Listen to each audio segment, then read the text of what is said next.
की कई बातें छिपाई हैं। दावा किया जा रहा है कि हमास से लड़ते हुए इजराइल के इतने ज्यादा सैनिक मर गए हैं कि सही आंकड़े तक जारी नहीं किए जा रहे। रिपोर्ट तो ऐसी भी है कि इजराइल ने जितने सैनिकों के मरने की बात मानी है उससे 10 गुना ज्यादा फौजियों की मौत हो चुकी है।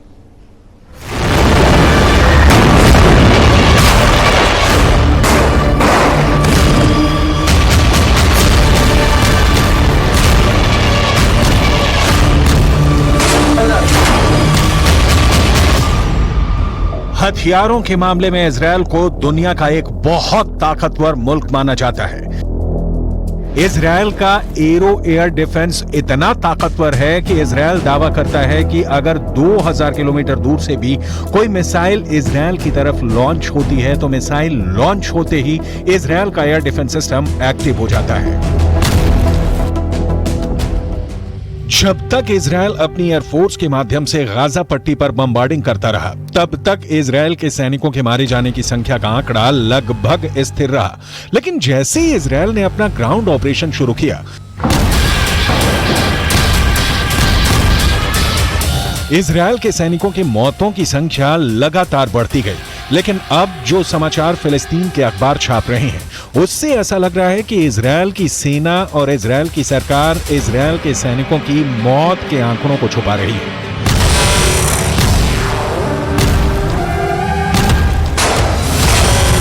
फिलिस्तीन क्रॉनिकल नाम के एक अखबार ने इजरायल के मिलिट्री सिमेट्री यानी इजरायल के सैन्य कब्रिस्तान यानी वो जगह जहां पर इजरायल के सैनिकों को दफन किया जाता है, उस जगह के डायरेक्टर डेविड वार्नर बरूच का एक इंटरव्यू छपा है। इस इंटरव्यू में इजरायल की मिलिट्री सिमेट्री के डायरेक्टर डेविड वार्नर ने कहा है कि इजरायल के अंदर हर घंटे एक इजरायली सैनिक का शव कब्रिस्तान में दफन होने के लिए आ रहा है।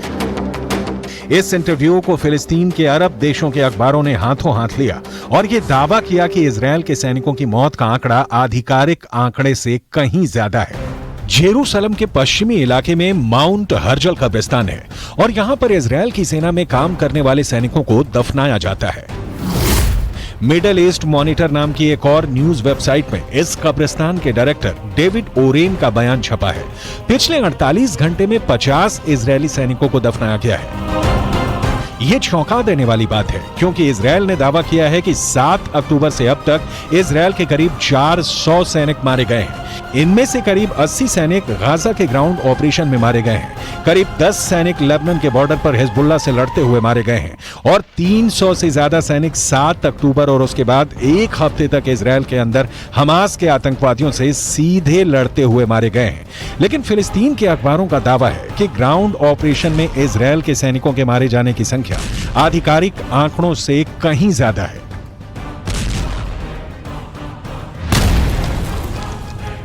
अगर इजरायल के मिलिट्री सिमेट्री यानी सैन्य कब्रिस्तान के डायरेक्टर डेविड वारेन के आंकड़ों को सही माने और इस हिसाब से अनुमान लगाएं कि हर घंटे में एक सैनिक की मौत हो रही है, तो इजरायल के ग्राउंड ऑपरेशन को लगभग 30 दिन हो चुके हैं। एक दिन में 24 घंटे होते हैं यानी 30 दिन में 720 घंटे होते हैं। अगर इजरायल के सैन्य कब्रिस्तान के डायरेक्टर के मुताबिक हर घंटे में एक सैनिक की मौत हो रही है, तो इसका मतलब यह है कि अब तक ग्राउंड ऑपरेशन से 30 दिनों में 720 सैनिकों की मौत हो चुकी है। यह सिर्फ एक अनुमान है, इसकी पुष्टि नहीं की जा सकती है। इतना ही नहीं, हिजबुल्लाह ये दावा करता है कि लेबनान के बॉर्डर पर जो जंग चल रही है उसमें हिजबुल्लाह के 80 लड़ाके मारे गए हैं, जबकि इजरायल के करीब 10 सैनिक मारे गए हैं। जबकि हिजबुल्लाह को सपोर्ट करने वाले देश ईरान के सर्वोच्च नेता खामनेई भी ये बयान जारी कर चुके हैं। इजरायल के ज्यादा सैनिक मारे गए हैं, लेकिन इजरायल आंकड़ों को छुपा रहा है। अब ऐसे में सवाल ये उठता है कि क्या वाकई में इजरायल की सेना अपने मारे गए सैनिकों के आंकड़ों को छुपा रही है? इजरायल की सेना प्रोपेगेंडा वॉर में हमेशा सबसे आगे रहती है और आज भी इजरायल और हमास के युद्ध में अगर देखा जाए तो हमास के पक्ष में बात करने वाले गाजा पट्टी के फिलिस्तीनी पत्रकारों की हालत बहुत ज्यादा खराब है। गाजा पट्टी के अंदर लगातार हुई बमबारी में अब तक करीब 45 पत्रकार मारे जा चुके हैं जो फिलिस्तीन के मुद्दे को कवर कर रहे थे। अब ऐसी स्थिति में गाजा के संचार तंत्र पर इजरायल का 75% कब्जा है और इजरायल जो चाहता है वही सूचना गाजा से बाहर निकलती है, क्योंकि गाजा के अंदर इजरायल की सेना अपनी पकड़ को मजबूत कर रही है। और जहां तक इजरायल के सैनिकों के मारे जाने की संख्या का सवाल है, तो यहाँ एक और बात जाननी जरूरी है कि इजरायल की डिफेंस फोर्स खुद को एक सुपीरियर आर्मी यानी सर्वश्रेष्ठ सेना की तरफ प्रस्तुत करती है, और ऐसे में वो कभी नहीं चाहेगी कि वो अपने सैनिकों की मौत के ऐसे आंकड़े पेश करे जो दुश्मनों के मुकाबले ज्यादा हो। लेकिन यहाँ पर नोट करने वाली बात यह भी है कि इजरायल की ये सैन्य नीति है कि वो हमेशा दुश्मन के 10 गुना आदमी ज्यादा मारता है। और अब तक के आंकड़ों पर गौर करें तो गाजा के अंदर 15,000 से ज्यादा लोग मारे जा चुके हैं और करीब 7,000 लोग मलबे में दफन हैं। इनमें से मारे गए बच्चों की संख्या तो करीब 7,000 हो चुकी है। यानी गाजा में एक बहुत बड़ा नरसंहार हो रहा है। लेकिन उसके बाद भी अमेरिका के नेशनल सिक्योरिटी काउंसिल के प्रवक्ता जॉन किर्बी ने पत्रकारों के सामने एक प्रेस कॉन्फ्रेंस में यह कहा है कि गाजा पट्टी में कोई नरसंहार नहीं हो रहा है। ये पूरा बयान आपको सुनाएंगे और इसके आगे आपको ये भी बताएंगे कि कैसे जॉर्डन भी गाजा पट्टी के जख्मों पर नमक छिड़क रहा है। लेकिन सबसे पहले अमेरिका के उस पाखंड के बारे में बताना जरूरी है जो बिल्कुल साफ नजर आ रहा है।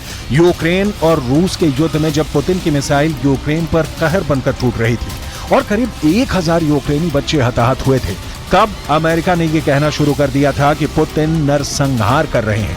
लेकिन गाजा पट्टी के अंदर हजारों मौतों के बाद भी अमेरिका इसे नरसंहार नहीं मान रहा है। यह अमेरिका के दोहरे मापदंडों का बुक टेक्स्ट एग्जाम्पल है।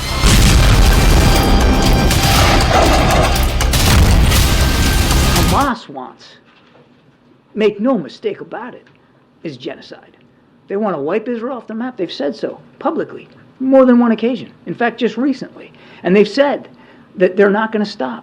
What happened on the 7th of October is going to happen again and again and again. And what happened on the 7th of October? Murder, slaughter of innocent people in their homes or at a music festival. That's genocidal intention.